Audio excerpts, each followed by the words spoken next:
Mutiara Hikmah Official, menyingkap hikmah di balik sunnah.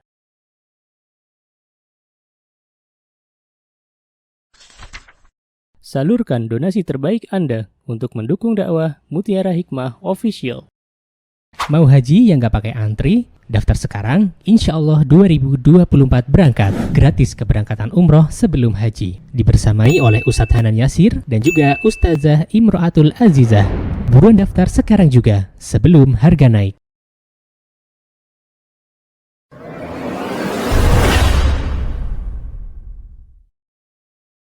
Baik, jamaah hadirin yang berbahagia, hari ini insyaAllah kita akan melanjutkan pelajaran kita dalam membahas kitab Hilya Talibil Ilmi yang dikarang oleh Syekh Bakar Abu Zaid rahimahullahu ta'ala dengan menggunakan syarah Syekh Utsaimin rahimahullahu ta'ala. Buku putih halaman berapa Bu Uswatun? Di saya karena cetakan yang lama, teman-teman halaman berapa? 95. Oke. Kita akan membahas hari ini tentang harta yang paling berharga bagi seorang muslim atau bagi penuntut ilmu. Apa sih harta yang paling berharga? Qala al-muallif rahimahullahu ta'ala, al-gharamu bil kutub. Ya, poin ke-48. Al-mudaratu lal mudahana. Al-mudahanatu khalqun munhattun, amma al-mudarat fala. Lakin la takhlit bainahuma. Fatahmiluka al-mudahana ila hadarin nifaqi mujaharah. Wal mudahana hiya allati tamussu dinak. Ini yang disebutkan oleh Syekh Bakar Abu Zaid rahimahullahu ta'ala. Maka kemudian Syekh Utsaimin memberikan sebuah syarah, kata beliau, mal farqu bainal mudarah wal mudahana.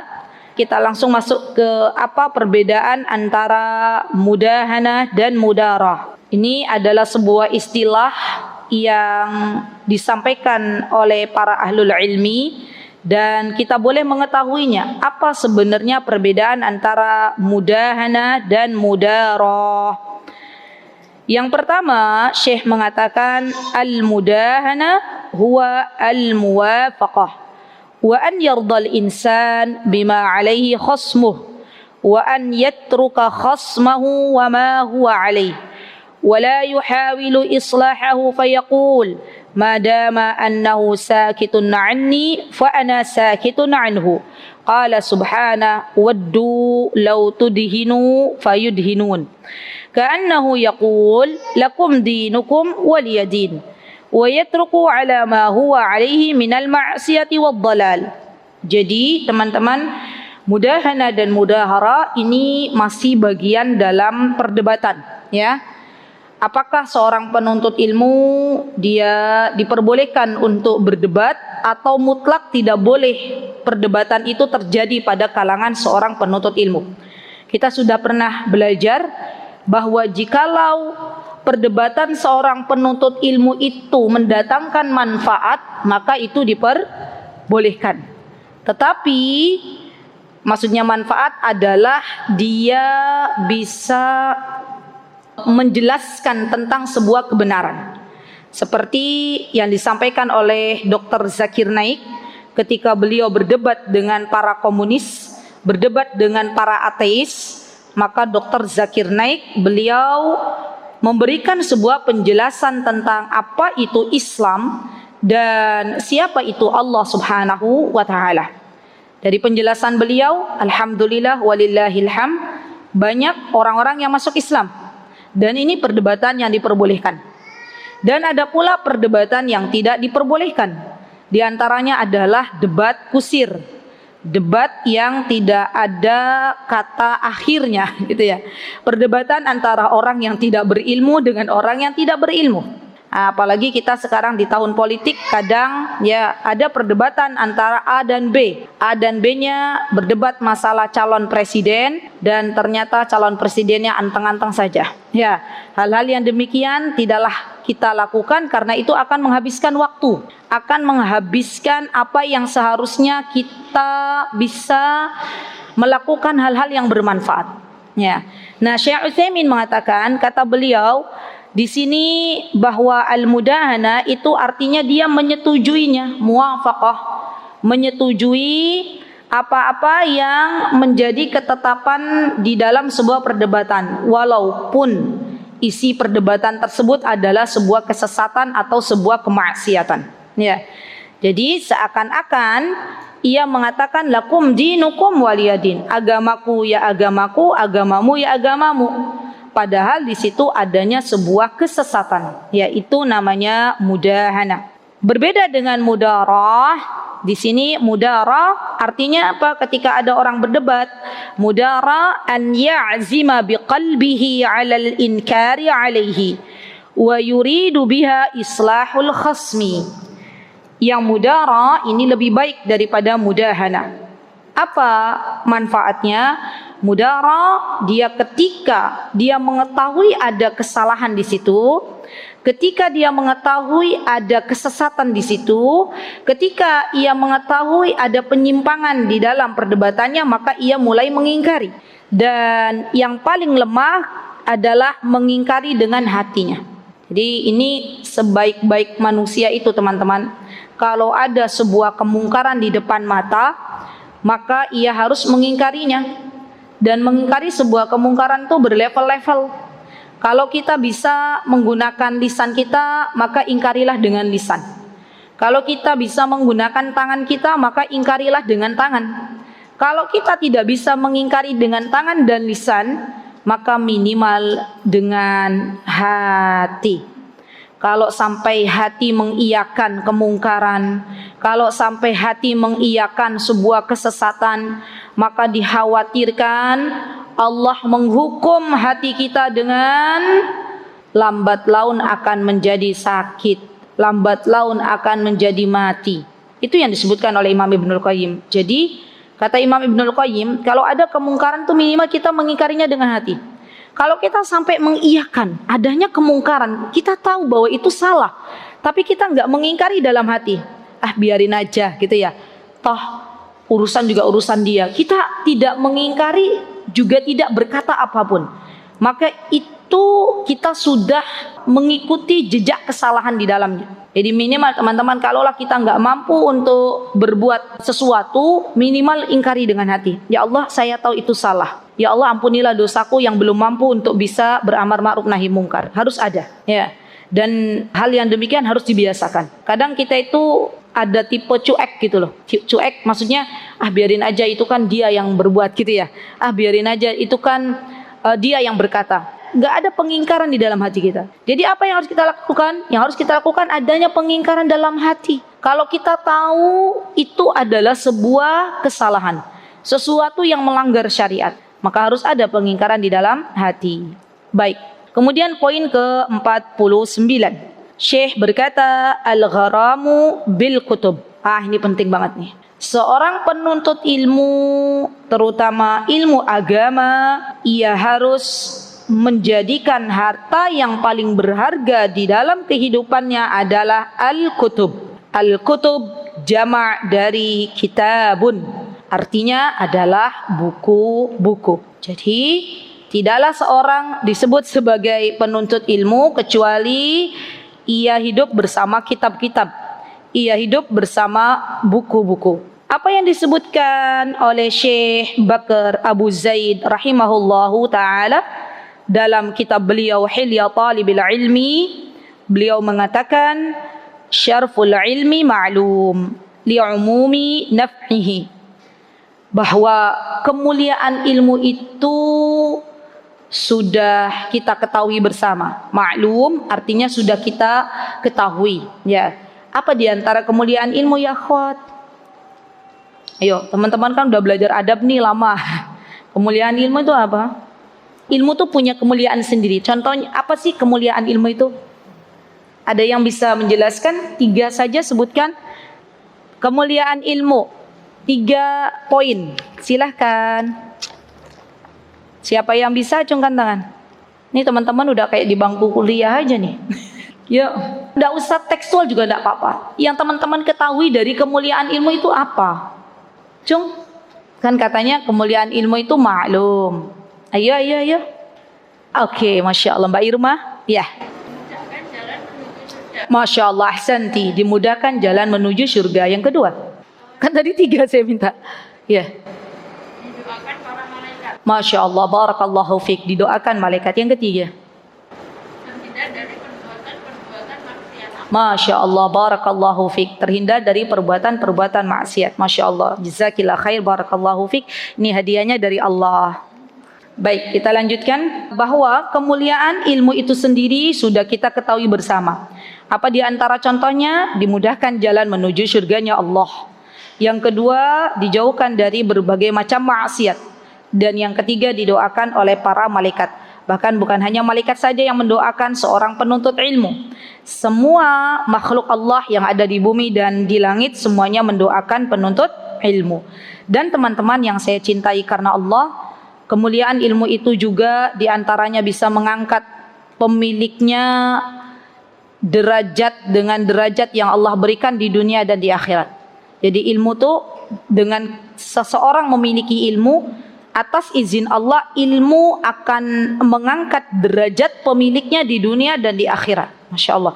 Allah tidak akan menyia-nyiakan orang-orang yang berilmu. Tidak. Sama sekali tidak. Apa yang membedakan derajat seseorang itu dia bertambah dan tidak, diantaranya karena seseorang itu memiliki ilmu, bukan memiliki harta, tapi memiliki ilmu. Dan tentunya ilmu ini kelak yang akan menolong seseorang baik di dunia maupun di akhirat. Ini keutamaan ilmu. Subhanallah. Seseorang akan ditolong oleh Allah, datangnya pertolongan Allah kepadanya itu karena dia memiliki ilmu. Jadi itu diantara keutamaan ilmu. Baik.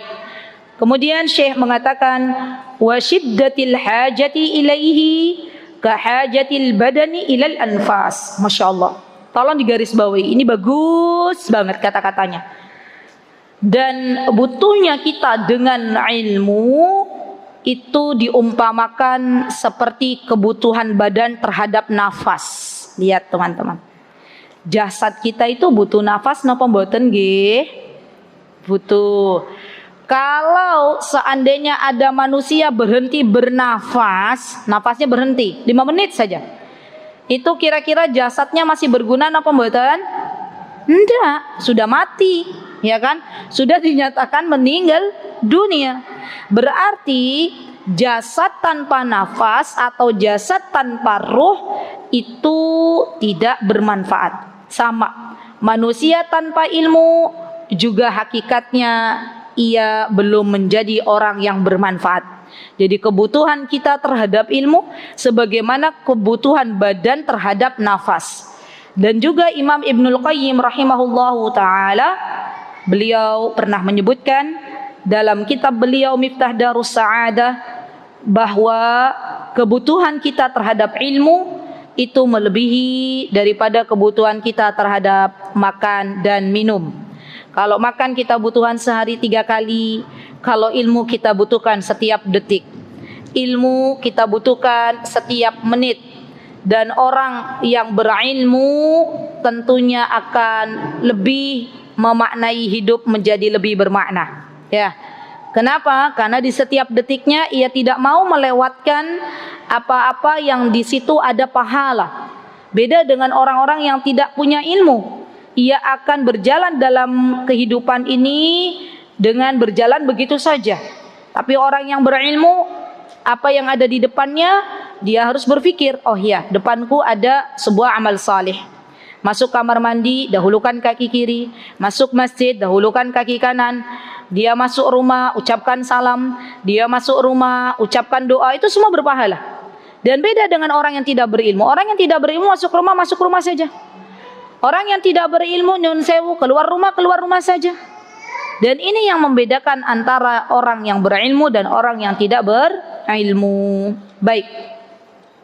Wa dhuhurin naqsi biqadari naqsihi wa husulil ladzati was sururi biqadri tahsilihi. Subhanallah. Sekali lagi, bahwa ilmu itu punya kelezatan. Ilmu yaitu punya kelezatan. Sebagaimana ketika Allah memberikan kemuliaan, maka untuk mencarinya saja Allah akan berikan kemuliaan itu sendiri. Belum dapat jalannya saja litahsilihi, untuk mendapatkannya, maka dia akan mendapatkan pahala di sisi Allah. Contoh, ibu-ibu datang ke masjid, misal pengen mencari ilmu, keluarnya kita dari rumah, kemudian kita sampai ke masjid tiba-tiba libur. Misalnya ya, ustazahnya atau ustadznya ada udzur, padahal sudah sampai di masjid. Dapat pahala apa mboten? Dapat. Walaupun ilmunya belum sampai, gitu loh. Jadi Masya Allah ya, ini penting banget lezatnya orang yang mencari sesuatu karena Allah dan menjalankan apa yang Allah perintahkan, tuh semuanya dinilai ibadah di hadapan Allah Subhanahu wa ta'ala. Jadi tidak usah kita sedih kalaulah kita sudah ingin mendapatkan ilmu tapi ternyata tidak ada ilmu tersebut, maka tidak usah bersedih. Semua telah ditulis pahala di sisi Allah Subhanahu wa ta'ala. Sebagaimana kisahnya Uwais Al-Qarni. Ibu-ibu pernah dengar Uwais Al-Qarni? Yang beliau berjalan dari Yaman menuju kota Madinah, ingin berjumpa dengan Nabi kita Muhammad sallallahu alaihi wasallam. Perjalanan dari Yaman ke Saudi Arabia yang saya ketahui itu kalau naik bis ya 2008 itu alhamdulillah walillahilham, kami pernah merasakan naik bis ke Saudi. Ustazah, kalau dari Indonesia bisa nggak? Nggak bisa ya, karena harus melewati lautan. Itu kurang lebih jaraknya ibu-ibu, kalau dari Yaman, dari perbatasan ya, belum dari daerah, dari perbatasan 12 jam ya, menuju masuk ke kota Mekah misalnya. Coba bisa dibayangkan, ambillah misalnya 20 jam dari tempatnya Uwais Al-Qarni. 20 jam kalau ditempuh dengan jalan kaki atau naik unta itu berhari-hari, ya kan? Uwais Al-Qarni pengen berjumpa dengan Rasulullah SAW, pengen belajar, bertemu dengan Rasulullah SAW. Dengan perjalanan yang begitu jauh, tiba-tiba sampai di Madinah, Rasulullah Sallallahu Alaihi Wasallam tidak ada di tempat. Apakah Uwais Al-Qarni bersedih? Tidak. Uwais Al-Qarni tahu perjalanan dalam menuntut ilmu sudah dinilai pahala di sisi Allah Subhanahu wa ta'ala. Baik, kemudian walihada ishtadda gharamut tullab bit talab. Nah, ini dia. Hendaklah seorang penuntut ilmu tuh dia harus bersemangat. Ishtadda tuh dia harus punya azam yang kuat, tekad yang kuat. Yang namanya menuntut ilmu itu yang pertama kali adalah pertolongan dari Allah Azza wa Jalla. Tidak bisa kita mengandalkan jasad kita, nggak bisa. Tidak bisa kita mengandalkan waktu, nggak bisa. Nggak bisa juga kita mengandalkan kendaraan, juga nggak bisa. Seorang ia bisa mendapatkan ilmu karena pertolongan dari Allah Subhanahu wa ta'ala. Itu yang pertama. Diingat ya Bu, jadi kita itu jangan sampai ya, waliyadzubillah, menyandarkan sesuatu pada diri kita. Jangan sampai. Saya sukses ini karena usahaku kok. Tidak boleh seperti itu. Saya bisa datang ke Mutiin karena saya punya roda 4. Tidak boleh juga. Saya bisa datang ke Mutiin karena saya punya kitab. Tidak juga begitu. Jadi apa yang harus kita lakukan? Semuanya karena pertolongan dari Allah Subhanahu wa ta'ala. Kalau kita sudah bertawakal kepada Allah, maka kemudian kita berazam. Ya, sudah niat dari semalam, ya Allah, saya besok mau mencari ilmu di majelis taklim hasanah misalnya. Tiba-tiba pagi mulai futur. Kok udaranya kayaknya mendung-mendung syahdu gitu ya. Nanti gimana kalau hujan terus saja, begitu ya ibu-ibu. Akhirnya apa? Akhirnya yang tadinya sudah semangat untuk mendapatkan ilmu, ternyata mulai kendur. Enaknya kalau kayak gini nih istirahat di rumah, ngopi sambil makan singkong misalnya ya. Selesai jam 10:30 di hari Selasa dia nggak mendapatkan apa-apa. Jadi memang dalam mencari ilmu itu dia harus semangat gitu, harus punya azam untuk mendapatkan ilmu tersebut. Ya. Kemudian di sini Syekh mengatakan wal gharamu bi jam'il kutub ma'al intiqa wa lahum akhbarun fi hada tatul wa fihi muqayyadat fi khairil kitab yassarallahu itmamihi wa taba'ahu. Kata Syekh, lebih-lebih seorang penuntut ilmu juga harus bersemangat dalam mengumpulkan kitab-kitab. Bersemangat dalam mengumpulkan kitab-kitab. Jadi jajannya penuntut ilmu tuh bukan tas branded. Jajannya penuntut ilmu tuh bukan baju branded. Jajannya penuntut ilmu tuh ya kitab, buku, kitab. Ya. Sekarang alhamdulillah ya teman-teman. Kalau sekarang ada namanya e-book, apa sih, kitab-kitab yang elektronik itu ya. Di antaranya kalau teman-teman mau cari namanya Maktabus Syamilah. Ditulis Maktabatus Syamilah. Itu adalah kumpulan ribuan kitab, Maktabatus Syamilah. Sudah ketemu belum? Ada nih tulisannya Al-Maktabatus Syamilah. Coba dicari pakai bahasa Arab. Sudah ketemu belum? Al-Maktabatus Syamilah. Yang di online juga boleh, silakan dicari Al-Maktabatus Syamilah. Itu bagi teman-teman yang suka baca perpustakaan digital ya namanya ya. Itu bisa merujuk ke Al-Maktabatus Syamilah. Sudah, terus dibuka. Ini saya juga ikut membuka. Nanti di sini sudah dibuka. Di sini teman-teman ada daftar isi. Ar-Raisi ya, itu daftar isi. Ada kalau kita klik daftar isi. Jadi kita tuh kayak lagi di perpustakaan. Maktabatus Syamilah tuh kita ini namanya perpustakaan digital. Ya. Mbak Mia, sudah dibuka? Ketemu enggak? Teman-teman sudah berhasil membuka? Enggak usah download, berat itu. Sudah dibuka Bu Satun? Ada? Oke. Tapi gimana Ustazah, ini kan bahasa Arab gitu ya. Enggak ada rambutnya pula gitu. Enggak apa-apa. Ya kita belajar nih. Nah, nanti di sini teman-teman ada Aqsamul Maktabah. Dibuka macam-macam maktabah. Jadi maksudnya adalah bidang-bidang ilmu yang akan kita buka itu apa? Ada ilmu akidah, diklik aja. Di sini ada macam-macamnya, ada akidah, ada tafsir, ada ulumul Quran, ada al-farq war rudud. Al-farq war rudud ini tentang syubhat-syubhat, bagaimana cara menolaknya. Ada kitab sunnah, ada kitab ulumul hadis dan macam-macam.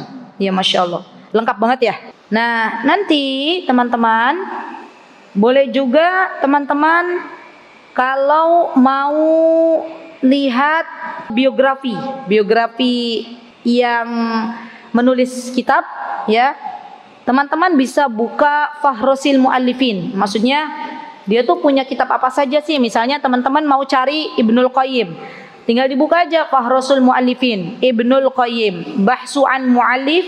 Kita cari siapa yang mau kita cari. Contoh misalnya Ibnul Qayyim. Oke. Ini muncul nih. Masya Allah. Baik. Nanti dipelajari ya. Saya tidak tahu Maktabah Syamilah apakah ada bahasa Indonesia. Coba bisa dicek teman-teman. Maktabah Syamilah bahasa Indonesia. Ada nggak ya?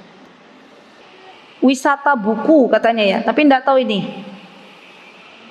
Coba teman-teman cari. Tapi ini yang ada adalah download. Tapi nanti bentuknya bahasa Arab juga. Malah sudah ada versi-versi nih.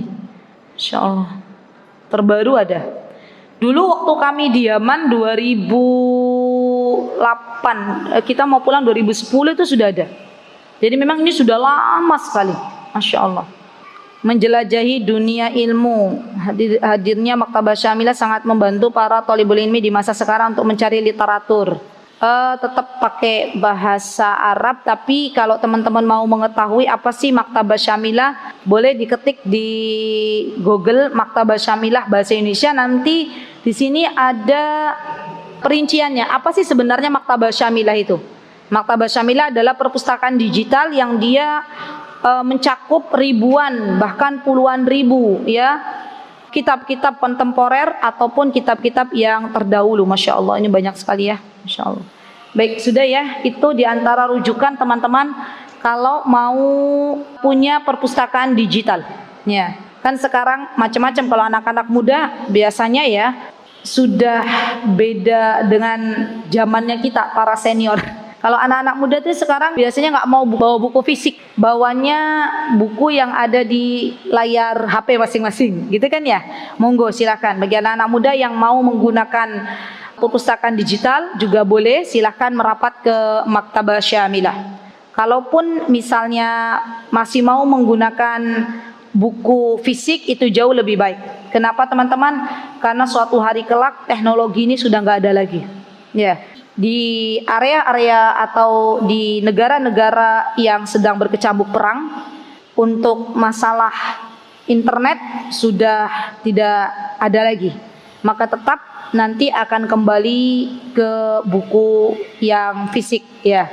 Jadi kalaulah kita bisa membeli buku yang fisik, itu jauh lebih baik. Itu jauh lebih baik. Nah, teman-teman juga boleh, kalau mau beli buku boleh berbahasa Arab, juga boleh berbahasa Indonesia. Alhamdulillah walillahilham, sekarang banyak sekali buku-buku bahasa Arab yang sudah diterjemahkan ke dalam bahasa Indonesia. Walaupun jumlah terjemahan itu jauh lebih banyak, bahkan kadang 2 kali lipat dari buku aslinya. Misal contoh tafsir Syekh Sa'di rahimahullahu ta'ala, ada tafsir beliau, kalau dalam bahasa Arab itu 1 jilid saja, kami punya 1 jilid. Ternyata dalam bahasa Indonesia bisa sampai 2 jilid. Begitu pula tafsir Ibnu Katsir. Tafsir Ibnu Katsir kalau aslinya itu 4 sampai 5 jilid, tergantung penerbitnya. Kalau bahasa Indonesia itu bisa sampai 8 sampai 10 jilid. Ya, jadi teman-teman monggo, kalau sekiranya teman-teman, Ustazah saya kalau baca buku bahasa Arab kok belum bisa, ya enggak apa-apa, beli buku bahasa Indonesia dulu. Daripada punya buku bahasa Arab hanya menjadi koleksi semata. Punya buku bahasa Arab masih disampul, akhirnya nggak kebaca-baca sampai sekarang, eman katanya. Jadi ada tuh, saya punya teman, ya Allah, ya semua orang tuh diuji masing-masing ya. Teman saya tuh punya buku Majmu' Fatawa, beli, Masya Allah banyak banget tuh, masih disampul, belum dibuka. Suatu hari beliau ada kebutuhan untuk bayar sekolah anaknya, nggak punya uang, dijuallah buku itu. Dijual buku itu, masih sampul, masih dari beli tuh belum dibuka, Masya Allah, saking semangatnya beli buku ya, tapi belum ada waktu. Nah, saran saya, daripada kita membeli buku langsung yang besar-besar, lebih baik membeli buku yang kecil-kecil dulu. Dimulai dari Kutaib. Kutaib itu buku-buku kecil, buku-buku saku ya. Orang itu belajar tuh berproses teman-teman ya. Kalau kita belum terbiasa membaca ya, kadang membaca kadang tidak, lebih baik kita mengawali untuk membeli buku-buku yang buku-buku kecil, buku-buku Kutaib. Kan sudah ada yang harganya sekitar 5.000, 7.000, belilah. Beli dan nanti kita baca target. Oh, buku ini harus habis berapa ibu-ibu? Satu buku kecil itu biasanya dihabiskan berapa jam? Kita tuh kadang rodo-rodo aneh ya. Kalau di depan layar HP bisa berjam-jam baca, iya nggak? Baca WA. Tapi kalau baca buku rasanya berat banget ya teman-teman ya. Ada nggak yang begitu? Atau hanya saya aja? Ya banyak ya, Masya Allah. Nah saya tanya nih, pernah nggak baca buku Kutaib, buku saku itu kira-kira dilahap berapa jam tuh? Hah? Berapa jam? 3 lah ya, 3 jam lah ya. Cukup. Kenapa Ibu Waliyati? Ibu 1 jam selesai. 1 pekan. Nggak apa-apa. Ya, yang penting mau belajar. Jadi teman-teman, buku itu kalau kita sudah merasakan kelezatan membaca, itu seperti makanan di depan mata kita. Orang kalau lapar tuh ada makanan, dimakan enggak? Dimakan enggak? Dimakan. Maka harusnya kita seperti itu. Hati kita lagi lapar nih, hati itu butuh makanan. Apa di antara makanan hati teman-teman? Baca buku, baca Al-Quran, baca kitab. Maka hati kita akan mendapatkan makanannya ya. Jadi, buku baru nih, judulnya bagus juga, saya belum pernah membacanya, beli, enggak apa-apa. Enggak rugi beli buku, enggak rugi. Justru Masya Allah ya, buku ini nanti akan bisa bermanfaat untuk anak cucu kita. Jadi saya masih ingat betul tuh teman-teman, dulu waktu masih belajar di Yaman tuh, tahun 2004 ya. Itu kita kadang dapat ini loh. Misalnya ada orang mau pulang ke negaranya. Kan biasanya kalau di atas pesawat itu kan terbatas ya beratnya berapa kilo. Itu kadang ada yang nggak kebawa, dijual, dilelang. Wah, biasanya kita nih orang-orang Indonesia akhirnya pada beli buku, beli kitab ya. Bahkan kami tuh eman gitu ya. Kalau harus membeli perabotan daripada membeli perabotan, lebih baik membeli kitab. Zaman dulu kala pun kami eman kalau harus membeli kulkas. Zaman dulu kami dari 2004 sampai 2010 kami pulang.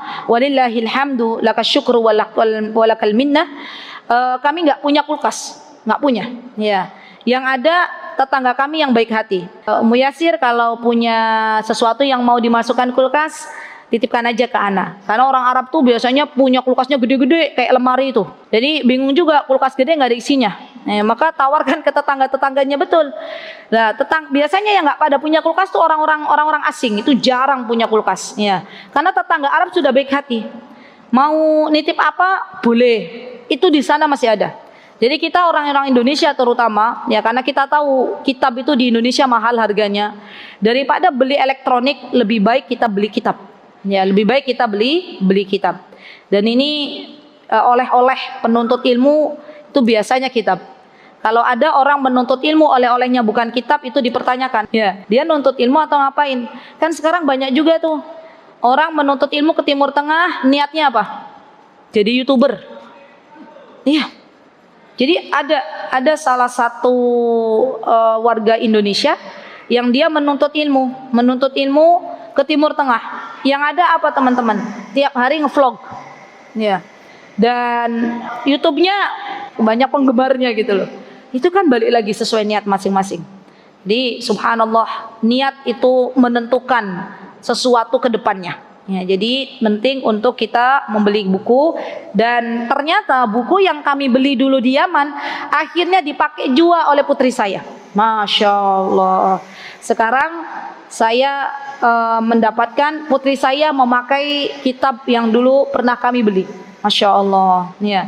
Berguna untuk anak-anak kita. Baik.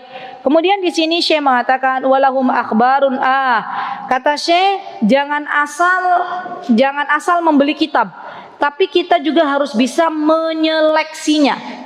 Tolong dicatat baik-baik teman-teman.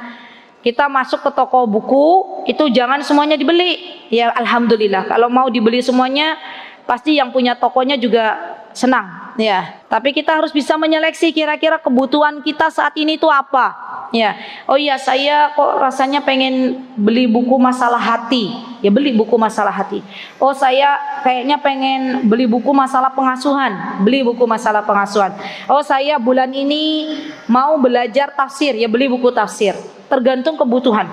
Ya, tidak semua buku dibeli, tapi kita perlu menyeleksinya.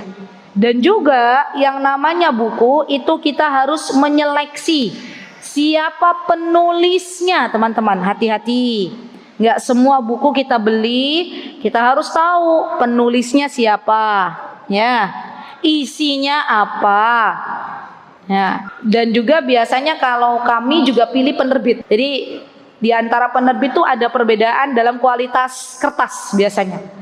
Ada yang sudah menggunakan kertas untuk kita biasanya kalau dulu mengatakannya kertas TB. Kertas TB itu kertas yang dia dianjurkan oleh dokter. Jadi tidak melelahkan mata. Warnanya kuning. Teman-teman di sini semuanya putih ya. Pernah lihat nggak kitab yang kertasnya warna kuning, tapi bukan kitab kuning yang ada di Indonesia? Kitab Arab dari luar, baik itu dari Saudi ataupun dari Mesir, dia warnanya kekuning-kuningan. Ada yang punya? Saya nggak bawa ya. Ada yang punya warnanya kekuning-kuningan. Itu perbedaannya sama kertas putih. Yang kertas putih itu melelahkan mata. Kalau yang rodok kuning-kuningan itu tidak melelahkan mata. Disebutnya dengan kutub tibbi atau buku-buku yang memakai kertas kedokteran. Maksudnya dia tidak melelahkan mata. Ya, lanjut ya. Baik. Kemudian di sini disebutkan Walahum akhbarun fi hadi tatul. Kata Syekh, saya punya penjelasan tentang bagaimana memilih buku tapi belum dicetak ya, dan semoga Allah Subhanahu wa taala memudahkan untuk bisa mencetak buku, di antaranya Khobarul Kitab. Coba bisa dicari teman-teman, kitab Khobarul Kitab, apakah sudah dicetak? Kitab Khobarul Kitab. Khobarul Kitab. Kan beliau berkata semoga bisa dicetak. Apakah sudah dicetak? Ada nggak? Ada sih di sini Khobarul Kitab, tapi yang menulis bukan Syekh Bakr. Banyak yang menggunakan kata judul Khobarul Kitab. Wallahu taala alam. Baik, kita lanjutkan. Wa alaihi boleh, silakan. Barakallahu fiik. Ya. Wa alaihi fahrizil usul minal kutub. Ini penting juga nih teman-teman.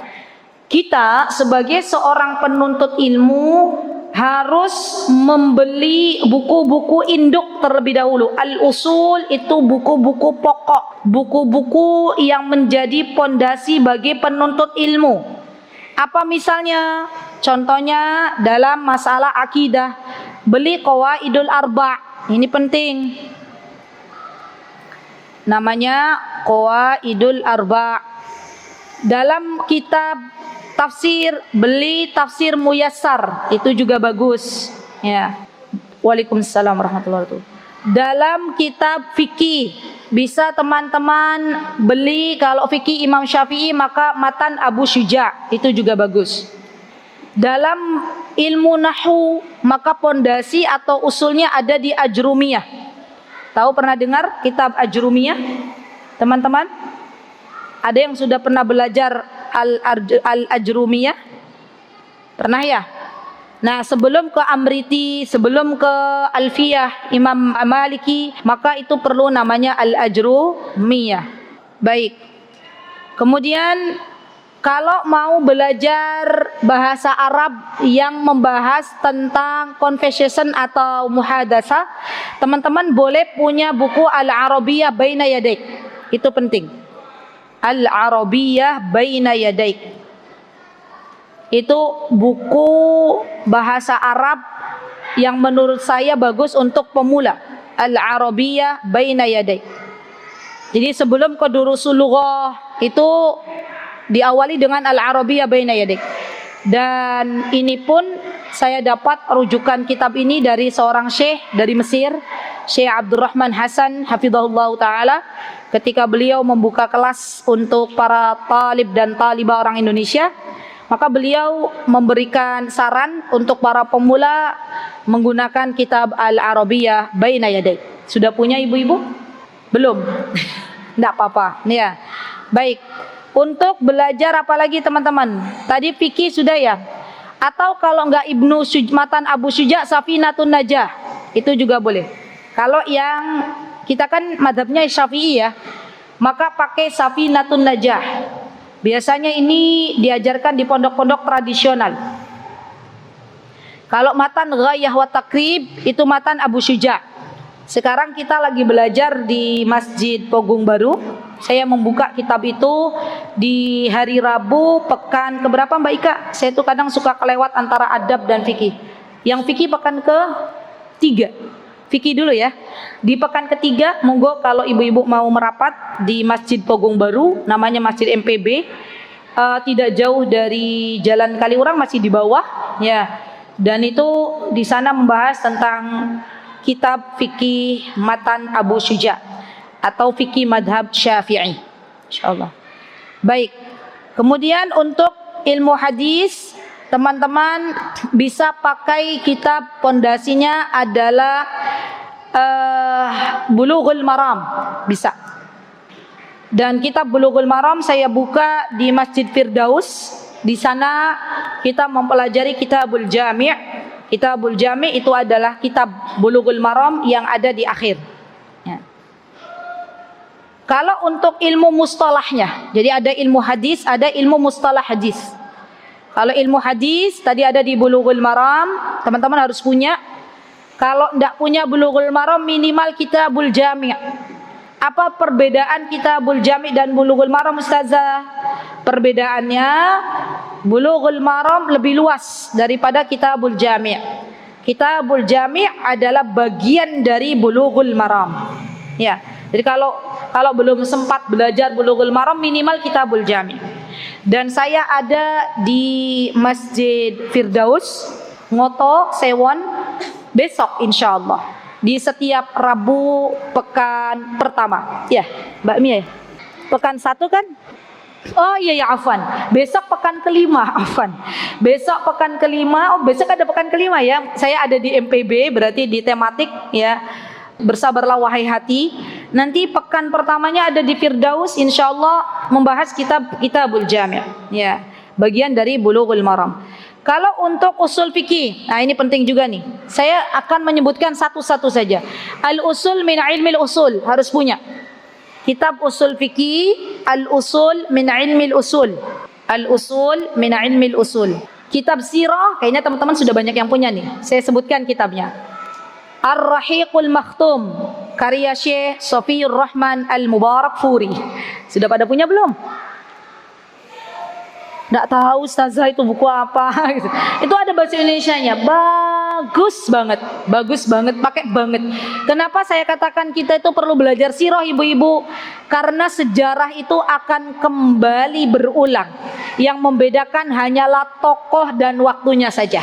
Ya, namanya saya sebut lagi kitab sirah, namanya Ar-Rahiqul Makhtum, karya Syekh Safiyur Rahman Al-Mubarakfuri. Ada bahasa Indonesianya. Ya, sudah ada ya? Ya, sudah. Ada berapa buku di situ teman-teman tulis? Berapa? 8. Sudah komplit? Kitab tafsir ada ya? Kitab fikih, usul fiqh, hadis, mustalah hadis, nahwu, bahasa Arab. Satu lagi apa? Akidah, tarikh atau sirah ya. Jadi ada berapa? 9 atau 8. Yang jenengan tulis ada berapa kitab? 8. Baik. Sekarang berdoa sama Allah, minta ya Allah, semoga Engkau mengaruniakan hamba harta yang hamba niatkan untuk membeli salah satu dari kitab ini. Kalau belum ada, salah satu aja. Dan di antara kitab yang saya sebutkan, itu ada yang harganya hanya 20.000. Apa kitabnya? Qawaidul Arba' atau Usulus Salasah. Yang tadi kitab akidah itu kalau matannya harganya nggak lebih dari 20.000, mungkin 15.000 ya. Nggak kalah dengan semangkok bakso kan teman-teman. Kadang kita kalau ada bakso mata kita langsung apa? Langsung semangat gitu, ada bakso enak gitu. Tapi kalau ada buku, ya buku gitu ya. Harusnya kalau ada buku kita lebih semangat lagi.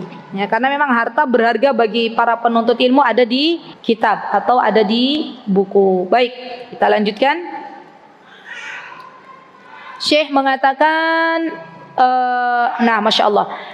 Wa'lam annahu la yughni minha kitabun min kitab an kitab. Setiap kitab itu akan berbeda pembahasannya dengan kitab yang lainnya.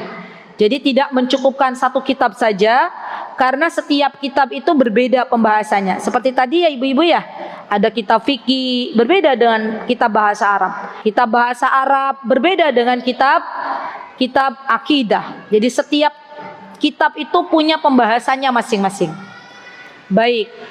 Wala tahsyur maktabaka wa tushawwisu ala fikrika bil kutubil bil kutubil ghusaiyah la siyama kutubul mubtadi'ah fa innahu sammun nafi'. Lihat. Kata Syekh, jangan kau penuhi perpustakaanmu dengan buku-buku sampah, dengan buku-buku yang di situ justru membahas sesuatu yang tidak pernah diajarkan oleh baginda Nabi kita Muhammad SAW. Karena itu adalah racun. Ya. Dan seseorang itu dia memiliki pemikiran sesuai dengan buku yang dia baca. Ingat, apa yang diucapkan oleh seseorang itu sesuai dengan akalnya. akal akan tertuju dengan apa yang dibacanya. Maka hati-hati dalam membaca kitab, hati-hati dalam membaca buku, karena itu akan membuat seseorang benar atau tidak, akan membuat seseorang lurus atau terjebak, ya. Di sini ada yang sudah punya hobi membaca buku satu hari minimal 1 jam. Boleh acungkan tangan, saya pengen tahu. Insya Allah bukan min babir ya, bukan. Saya pengen tahu aja. Kan ibu-ibu tuh udah lama menuntut ilmu, harusnya sudah punya kebiasaan. 1 hari 1 jam saja. Ada? Boleh acungkan tangan. Belum ada? 1 hari setengah jam. 1 hari setengah jam? Belum ada? 1 hari 15 menit. Ibu Waluyati? Kenapa, Bu? 1 hari 15 menit continue ya, Bu? Alhamdulillah, ada. Ibu usianya berapa? 69. Ada yang usianya lebih muda dari Bu Waluyati? Teman-teman, ada yang usianya lebih muda dari Bu Waluyati? Beliau usianya 69, ada? Coba saya tanya ke yang muda-muda. Sehari berapa menit baca buku? Continue. Mbak, yang mana yang masih muda-muda? Saya enggak bisa. Mana Mbak? Ini ibu ya? Mbak Atun. Nah, kayaknya yang paling muda Mbak Atun. Ya, ada yang lebih muda dari Mbak Atun? Mbak Atun usianya berapa? 22. Ada yang lebih muda dari Mbak Atun? 22. Ada yang 21? Kayaknya beliau yang paling muda ya? Iya kan? Coba saya tanya Mbak Atun. Mbak Atun, sehari berapa menit baca buku, bukan baca HP? Ketawa-tawa Mbak Atun. Berapa menit? 15. Hah? 5 menit. Oke, barakallahu fiik. Enggak apa-apa. 5 menit enggak apa-apa daripada tidak sama sekali. Oke, PR. Aduh, ada PR gitu, enggak apa-apa. Ibu-ibu tolong buat kebiasaan membaca dalam sehari. Setiap orang masing-masing tulis berapa menit, terserah. Tapi itu continue. Boleh tulis sekarang, tulis. Bismillah, semoga dengan kita menulis Allah kasih kita pertolongan. Nah, tulis. Baca buku. Coba sekelas Habibie, pernah dengar? Rahimahullahu ta'ala, semoga Allah merahmati beliau, meluaskan kubur beliau. Beliau suka baca buku nggak? Siapa itu dia bilang iya? Iya kan? Iya. Itu sekelas Habibie. Saya nggak mau muluk-muluk sekelas Abu Hurairah. Mungkin teman-teman jauh gitu ya. Sekelas Habibie, B.J. Habibie. Beliau seorang yang berilmu dan pastinya beliau suka membaca buku. Sudah tulis? Sudah? Oke. Semua sudah? Ya. Masing-masing punya angka ya sekarang di depan ya. Dan tulis di bawahnya, ya Allah, mampukan hamba untuk bisa membaca buku dalam berapa menit. Silakan.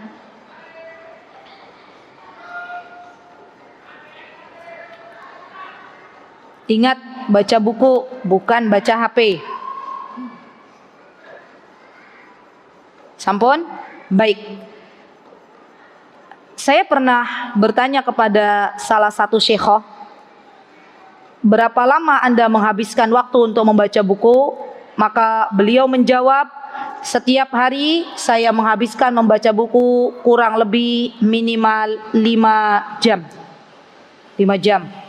Dan kami punya seorang muhaddis yang beliau bisa berlama-lama di perpustakaan. Beliau keluar dari perpustakaan hanya untuk berjumpa dengan istrinya, makan, tidur, dan sholat 5 waktu di masjid. Selebihnya beliau menghabiskan waktu di perpustakaan. Dan inilah keadaan orang-orang berilmu sesungguhnya. Jadi orang-orang berilmu itu keadaan sesungguhnya banyak menghabiskan waktu di perpustakaan. Banyak menghabiskan waktu dengan membaca. Baik. Kemudian di sini disebutkan oleh Syekh, kata beliau, jam'ul kutub mimma yanbaghi li talibil ilmi al-ihtimamu bih. Wah, ini nih. Kata Syekh Utsaimin, saya baca di syarahnya, mengumpulkan buku, al-kutub, mengumpulkan buku itu adalah sesuatu yang harus menjadi perhatian besar bagi seorang penuntut ilmu. Awalan, bagaimana cara mengumpulkan buku? Yang pertama, yabda'u bil aham fal aham. Mulai kumpulkan buku dari yang paling penting. Kira-kira saya butuh apa? Kan tadi ya, kita butuhnya apa? Wa idza kana al-insan qalilun dhatil yad falaysa minal khairi wal hikmah an yashtari kutuban katsirah yulzimu nafsahu bi gharamatin qimatiha fa inna hadha min su'it tasarruf. Seseorang tidak boleh membebankan sesuatu yang tidak mampu baginya untuk membeli buku. Kalaulah dia harus berhutang, maka ini tidak diperbolehkan. Jadi belilah buku sesuai dengan kemampuan kita. Ya, kalau kita mampunya beli buku yang seharga 20.000, ya beli buku yang seharga 20.000. Kalau kita mampunya beli buku yang seharga 100.000, jangan kita berhutang ke teman untuk membeli buku yang harganya 500.000. Jadi Syekh Utsaimin memberikan kaidah, memberikan catatan, jangan sampai kita berhutang untuk membeli buku. Hiduplah sesuai dengan kemampuan kita. Ya, jadi lihat sesuai dengan kemampuan kita. Baik. Kemudian beliau mengatakan, fa inna hadza min su'it tasarruf, walidzalika lima ya'murun Nabi sallallahu alaihi wasallam ar-rajul alladhi arada an yuzawwijahu wa lam yajid syai'an lam ya'muru an yaqtarida wa yastadin. Wa indana fi biladina walhamdulillah idza lam tatamakkan min syira'il kutub min malik fayumkinuka an tasta'ir min ayyi maktabah. Kata Syekh, Rasulullah sallallahu alaihi wasallam tidak menyuruh seorang pemuda yang dia mau menikah harus berhutang. Ingat kaidahnya bahwa yang namanya menikah itu sesuai dengan kemampuannya. Kalau dia hanya mampu melaksanakan walimah, menyembeli 1 ekor kambing, maka janganlah mempersulit dirinya untuk menghadirkan 1 ekor sapi dengan berhutang. Ya. Zaman sekarang banyak orang berfoya-foya untuk walimah, ya, walaupun harus berhutang.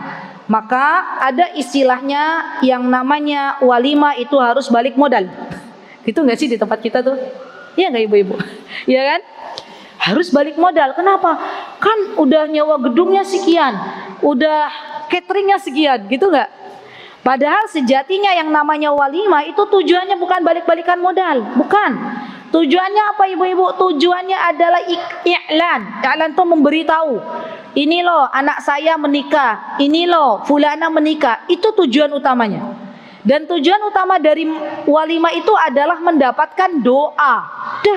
Mendapatkan doa dan mengiklankan, bukan untuk berfoya-foya. Sehingga kalau niatnya lurus, mendapatkan doa, mengiklankan bahwa fulana dia sudah menikah, maka tidak perlu berhutang untuk sebuah walimah, semampunya. Napa ibu-ibu?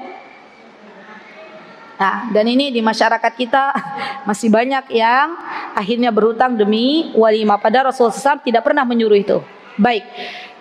Maka kata Syekh, walillahilham, kata beliau di negara sana, di Saudi Arabia, kalau seorang penuntut ilmu tidak atau belum mampu untuk membeli kitab, maka bisa caranya adalah meminjam. Masya Allah, hujan ya? Allahumma sayyiban nafian. Bagaimana motornya ibu-ibu? Sudah tawakal Allah? Mari kita berdoa sejenak. Bismillah. Facebook cukup insyaallah. Baik, ibu-ibu yang usianya sudah 40 tahun atau mau menginjak 40 tahun, perbanyak berdoa, Rabbi auzi'ni an ashkura ni'mataka allati an'amta alayya wa ala walidayya wa an a'mala salihan tardah wa aslih li fi dhurriyyati inni tubtu ilaika wa inni minal muslimin. Sudah hafal doanya? Sudah? Alhamdulillah. Baik, kita lanjutkan sedikit lagi. Thaniyan, yajibu ala talibil ilmi an yahris ala al-kutubil ummahatil usul. دون المؤلفات الحديثة لأن بعض المؤلفين حديثا ليس عنده العلم الراسخ ولهذا إذا قرأت ما كتبوا تجد أنه سطحي قد ينقل الشيء بلفظه وقد يحرفه إلى عبارة طويلة لكنها غثاء فعليك بالأمهات عليك بالكتب السلف فإنها خير وأبرق بكثير من الكتب الخلف. Intinya begini, poin yang kedua ini bahwa seorang penuntut ilmu hendaklah dia membaca kitab-kitab yang dia adalah kitab ummahat itu kitab induk. Misal dalam hadis kita baca Sahihul Bukhari atau Sahihul Muslim, ini namanya kitab induk. Dan bacalah kitab-kitab para ulama as-salaf. As-salaf itu para pendahulu, ulama-ulama dulu. Kenapa? Karena di sana kata Syekh Utsaimin lebih barakah. Di sana penulisannya lebih banyak mengandung makna. Namun ada plus minusnya teman-teman, mohon diperhatikan. Setahu kami, kalau kita membaca kitab-kitab para pendahulu kita itu harus menggunakan guru. Karena banyak istilah-istilah yang tidak bisa kita baca langsung, harus ada guru. Beda dengan kitab-kitab zaman sekarang. Kitab-kitab zaman sekarang kita bisa membacanya tanpa guru. Karena memang istilah-istilah dalam kitab tersebut tidak serumit kitab-kitab zaman dahulu. Ya, itu plus minus kitab zaman sekarang dan zaman dahulu. Baik. Baik, kemudian ini yang selanjutnya insyaallah yang thalisan, insyaallah kita akan lanjutkan di pertemuan berikutnya insyaallah biidznillah taala. Dan ini masih membahas masalah kitab, bahkan nanti insyaallah di pertemuan berikutnya ada judul-judul yang direkomendasikan oleh Syekh Bakar Abu Zaid rahimahullahu taala. Semoga kita semuanya dijadikan oleh Allah Subhanahu wa taala orang-orang yang mencintai ilmu, orang-orang yang mencintai buku dan juga membacanya, serta semoga Allah Subhanahu wa taala menjadikan kita orang-orang yang bermanfaat, karena sejatinya kita dihidupkan oleh Allah Subhanahu wa taala untuk menjadi orang yang bermanfaat. Wallahu ta'ala a'lam. Itu yang bisa saya sampaikan. Kurang lebihnya saya memohon maaf apabila ada kebenaran datangnya dari Allah Subhanahu wa ta'ala. Apabila ada kesalahan datangnya dari saya pribadi, saya mohon maaf yang sebesar-besarnya. Aqulu qawli hadza wa astaghfirullah li wa lakum wa akhiru da'wana anil hamdulillahi rabbil alamin. Wassalamualaikum warahmatullahi wabarakatuh. Mutiara Hikmah Official, menyingkap hikmah di balik sunnah.